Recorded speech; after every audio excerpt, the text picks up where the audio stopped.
ഏകദേശം കൊടുന്നിട്ടിപ്പോൾ 4 മാസം കഴിഞ്ഞു കേട്ടോ. ഇപ്പോൾ കെഗ്ഗായിട്ടാണ്, കുറേ ചളിയുണ്ട്. 4 മാസം കഴിഞ്ഞിപ്പോൾ.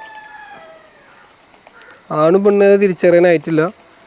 അപ്പോൾ ഒരു മാസം പാടെ വെയിറ്റ് ചെയ്ത് നോക്കാൻ വേണ്ടി നിൽക്കണം. അല്ലെങ്കിൽ പിന്നെ ആണും പെണ്ണ് എന്താ നോക്കിയിട്ടതിന് ശേഷം ഒന്നിനെ മേടിച്ചിട്ട് വരും, രണ്ടും പെണ്ണാണെങ്കിൽ. ഇപ്പോൾ ചെറുക്കൻ്റെ കയ്യിൽ നിന്ന് വന്ന് തിന്നാണ്. ചെറുക്കൻ്റെ പേടിയൊന്നുമില്ല. ഈ കടലാസം പൂവ് കാണാൻ പ്രത്യേക രസമല്ലേ. വേനൽക്കാലമായി കഴിഞ്ഞാൽ പിന്നെ ഫുള്ള് പൂവാക്കര. നമ്മൾ ഈ റോട്ടിൽ കൂടെയൊക്കെ പോകുമ്പോൾ ഇങ്ങനെ കാണാം, ചില വീടുകളെ ടെറസിലൊക്കെ തന്നെ ഫുള്ള് പല കളറിൽ പൂക്കളായിട്ട് ഇങ്ങനെ. ഭയങ്കര രസമാണ് കാണാൻ.